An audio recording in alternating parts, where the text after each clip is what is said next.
esta sesión centramos expectativas con los alumnos y entendemos cuáles son sus principales preocupaciones, que casi siempre tienen que ver con lo difícil que es la jerga contable, por qué tenemos situaciones en las que una misma cosa se llama de dos maneras, qué necesitan saber para interpretar y para analizar la situación de sus empresas y qué claves quieren desvelar o qué herramientas se quieren llevar para poder gestionar mejor el día a día de sus negocios.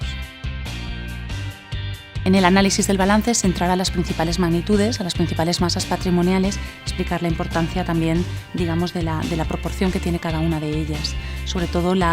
que empiecen a diferenciar desde muy pronto el circulante o corriente del no corriente o el llamado, en plan antiguo, activo a largo plazo.